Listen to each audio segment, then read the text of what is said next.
नमस्कार दोस्तों।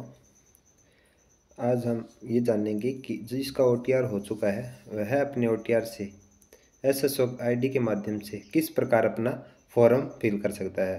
तो हम स्टेप बाय स्टेप जानेंगे उसके बारे में। सबसे पहले अपने गूगल क्रोम में अपने एसएसओ लिखकर यहाँ पर एक ओपन कर लेंगे। उसके बाद जो पहली विंडो आएगी उसमें आपसे मांगेगा यूज़र नेम। यहाँ पर यूज़र नेम डालेंगे। उसके बाद में सेकंड नंबर पर आएगा तो वहाँ पर हम क्या है कि यूज़र नेम के बाद में यहाँ पर पासवर्ड मांग रहा है तो यहाँ पर पासवर्ड दर्ज करेंगे। पासवर्ड डालने के बाद में यहाँ पर जो कैप्चर फिल ये कैप्चर दिखा रहे हैं वह कैप्चर इस बॉक्स में डालेंगे। यह सब करने के बाद में यहाँ लॉगिन का बटन दिखाई देगा, इस पर क्लिक करेंगे। लॉगिन पर क्लिक करने के बाद में हम यहाँ पर आगे नेक्स्ट स्लाइड पर चले जाएंगे। यहाँ नेक्स्ट स्लाइड पर जाने के बाद में हमें एक बटन दिखाई देगा रिक्वायरमेंट का। कौन सा बटन दिखाई देगा? रिक्वायरमेंट का एक बटन दिखाई देगा, इस पर हम क्लिक करेंगे। इस पर क्लिक करने के बाद में हमें एक नई विंडो, इस तरह से एक नई विंडो ओपन होगी। यहाँ पर जैसे अपने किसी भी चीज़ का फॉर्म फिल करते हैं, जो भी वैकेंसी हाल फिलहाल में चल रही है उसके बारे में, तो यहाँ पर एक हमें एग्ज़ाम्पल के तौर पर 4th ग्रेड का जो वैकेंसी चल रही है उसके बारे में देखते हैं। तो यहाँ पर यह जो भी वैकेंसी चल रही है उसके बारे में दिखाई देगा और इसके सामने आपको अप्लाई नाउ का बटन दिखाई देगा। इस पर अब हम क्लिक करेंगे। इस पर क्लिक करने के बाद में हमें नई विंडो दिखाई देगी, जिसके बाद में हमें वहाँ पर ये 4th ग्रेड वाला ऑप्शन दिखाई देगा। इस पर अब हम क्लिक करेंगे। इस पर क्लिक करने के बाद में हमारे सामने ओटीआर का एक डैशबोर्ड ओपन होगा, जिसमें आप अपना नाम, father name, date of birth check कर सकती हैं। और आप राजस्थान से बिलोंग करते हो तो यस करेंगे, अन्यथा नो करेंगे। इसके बाद में अगर आपकी कोई भी डिटेल मिसमैच है तो आप इस अपडेट वाले बटन पर क्लिक करेंगे। अगर सही है तो प्रोसीड वाले बटन पर क्लिक करेंगे और आगे बढ़ेंगे। आगे बढ़ने के बाद में आपको यहाँ पर सबसे पहले आवेदक का जो नाम है यहाँ फिल करेंगे, यह अपने आप आएगा। उसके बाद में यहाँ पर आवेदक के नाम के बाद में यहाँ पर मेल फीमेल जो भी है जेंडर वो आएगा। उसके बाद में पिता के नाम के बाद में यहाँ पर माता का नाम आपको फिल करना होगा। कौन से बॉक्स में इसमें माता का नाम मांग रहा है तो यहाँ पर आपको फिल करना होगा। यहाँ पर जन्म तारीख जो ओटीआर में आपने दर्ज की है वह दिखाई देगी। और उसके बाद यहाँ पर जो भी आपके जिस दिन आपकी डेट ऑफ बर्थ काउंट होगी उस हिसाब से ईयर और मंथ यहाँ पर शो करेंगे। उसके बाद में यहाँ पर श्रेणी का कॉलम है, यहाँ पर आपकी श्रेणी जो भी कैटेगरी है वह सिलेक्ट करेंगे। और इन सब के बाद में यहाँ पर अगर आप विशेष दिव्यांग है तो यहाँ पर कैटेगरी सिलेक्ट करेंगे, अगर हो तो इसके बाद में इसमें ओपन होगा, नहीं तो नो पर क्लिक करेंगे। और उसके बाद में आप यहाँ पर जो भी आपका धर्म वगैरह है वह फिल करेंगे। नीचे जो आपको विंडो दिखाई दे रही है वहाँ पर। उसके बाद में हम आगे बढ़ेंगे। आगे बढ़ने के बाद में यहाँ पर आपको धर्म वाले पर हिंदू, मुस्लिम, सिख, ईसाई जो भी है वह सिलेक्ट करेंगे।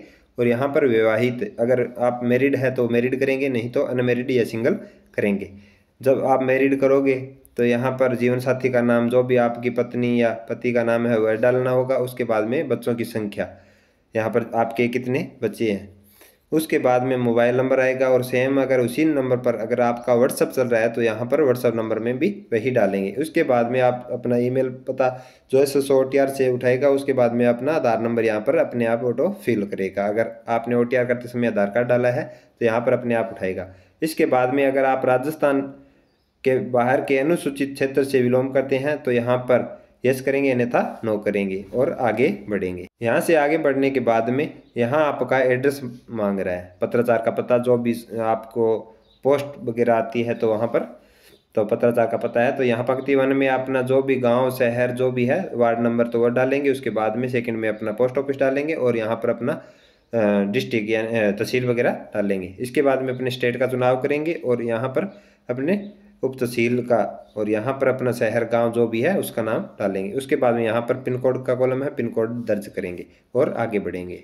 यहाँ पर पिन कोड वगैरह डालने के बाद में क्या करोगे, अगर आपने सभी डिटेल सही से फिल की है तो उसके बाद में यहाँ पर जो नेक्स्ट बटन दिखाई दे रहा है इस पर क्लिक करोगे और आगे बढ़ोगे। नेक्स्ट बटन पर आप क्लिक करोगे तो नेक्स्ट बटन पर क्लिक करने के बाद में आपको ये विंडो ओपन होगी। यहाँ पर राष्ट्रीयता ये अपने आप कहेगा, गृह जिला आपने OTR में डाला है उस हिसाब से करेगा। यहाँ पर अपना गृह जिला जैसे तहसील वगैरह वह डालेंगे, गृह जिला जैसे अपने डिस्ट्रिक्ट डालेंगे।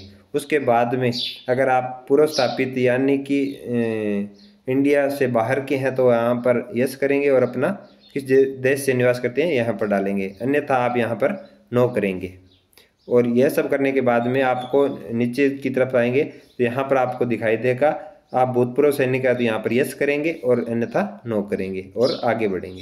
इसके बाद में आप जो भी आपकी कैटेगरी वगैरह है, जैसे मान लो कि आप एक उत्कृष्ट खिलाड़ी है, आपके पास खेल सर्टिफिकेट है तो यहाँ पर डालेंगे, और मौजूदा अगर आप गवर्नमेंट एम्प्लॉय है तो यहाँ पर डालेंगे, अन्यथा आप आगे चलेंगे। अगर आपके पास में कोई रिलेशन यानी कि कोई भी सर्टिफिकेट वगैरह है, छूट है चाहते हो तो उसके लिए आप यहाँ पर अपना सर्टिफिकेट नंबर और जो भी डिपार्टमेंट है उससे संबंधित डिटेल डालेंगे, अन्यथा नॉट एप्लीकेबल पर क्लिक करेंगे और आगे बढ़ेंगे।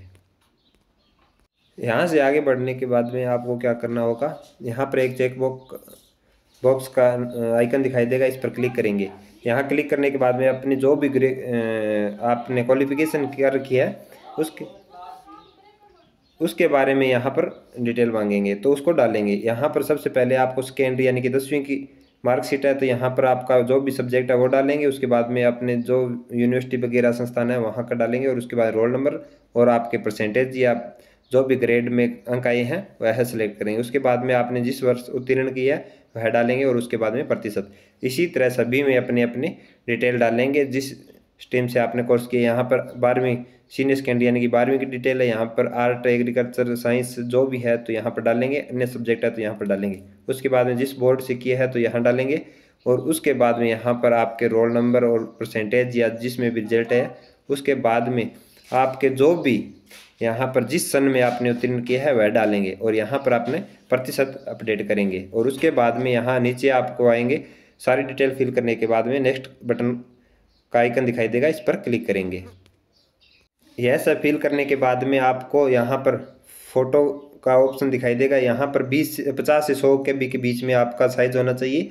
यहाँ से चूज फाइल पर क्लिक करके अपनी फ़ोटो अपलोड करेंगे, और यहाँ पर सिग्नेचर 20 से 50 KB के होने चाहिए तभी यह अपलोड होंगे, और यहाँ चूज फाइल पर क्लिक कर यहाँ पर सिग्नेचर अपलोड करेंगे। अगर आपके बॉडी पर कोई मार्क है तो यहाँ पर मार्क डालेंगे, अन्यथा नो मार्क पर क्लिक करेंगे, और यहाँ पर नेक्स्ट बटन दिखाई दे रहा है उस पर क्लिक करेंगे और आगे बढ़ेंगे। यह सब करने के बाद में आपसे यहाँ पर प्रेफरेंस मांगेंगे, जिसमें आप यहाँ पर सेलेक्ट करेंगे, और इसी हिसाब से 3 प्रेफरेंस मांग रहा है तो यहाँ तीनों अलग अलग सेलेक्ट करेंगे। अगर आप RPSC सेलेक्ट कर रहे हैं, दूसरी प्राथमिकता किसको देना चाहते हैं और अंतिम प्राथमिकता किसको देना चाहते हैं। उसके बाद यहाँ नेक्स्ट बटन पर क्लिक करेंगे, अन्यथा पीछे की स्लाइड में जाना है तो यहाँ बैक बटन पर क्लिक करेंगे और आगे बढ़ेंगे। आगे बढ़ने के बाद में आपको एक विंडो दिखाई देगी। यहाँ पर आपको एक विंडो दिखाई देगी जिसमें आपको फार्म का पूरा है वो प्रीव्यू दिखाई देगा। ये जो आप पूरे में देख रहे हो, यहाँ पर नाम, father name, date of birth, जो भी आपने डिटेल फिल की है वो सभी यहाँ पर देख लेंगे। अगर सभी डिटेल सही है तो आगे की तरफ बढ़ेंगे, नेक्स्ट बटन पर क्लिक करेंगे और आगे देखें। आगे जाने के बाद में क्या करेंगे, यहाँ पर ये डिक्लेरेशन का घोषणा का एक आइकन दिखाई देगा, यहाँ पर क्लिक करेंगे, और यहाँ पर अगर कोई डिटेल गलत है तो यहाँ अपडेट वाले पर क्लिक करेंगे। अगर सभी डिटेल सही है तो यहाँ पर आप फाइनल सबमिट पर क्लिक करेंगे। जैसे ही आप फाइनल सबमिट बटन पर क्लिक करेंगे तो क्लिक करने के बाद में आपको यहाँ पर एक चेक बॉक्स दिखाई देगा, आई हैव रीड वाले पर, इस पर क्लिक करेंगे और सेंड OTP पर क्लिक करेंगे। और आपके पास में एक जो भी मोबाइल नंबर आपने डाला है फॉर्म में तो उस पर OTP आएगा, वह है जीमेल और मोबाइल नंबर किसी में दोनों में से एक OTP डालेंगे और यहाँ पर वेरीफाई OTP पर क्लिक करेंगे। उसके बाद में आपका पूरा फार्म फिल होने के बाद में इस तरह से आपको एक डैशबोर्ड दिखाई देगा। इसमें फाइनल सबमिट करने के बाद में आपका फार्म है पूर्णतः सक्सेसफुल हो जाएगा। इसका आप प्रिंट आउट निकाल कर रख सकते हैं, अन्यथा आप कभी भी भविष्य में SSO के माध्यम से इस फार्म को डाउनलोड कर सकते हैं। तो आई होप कि आपको यह वीडियो और जानकारी पसंद आई होगी। धन्यवाद।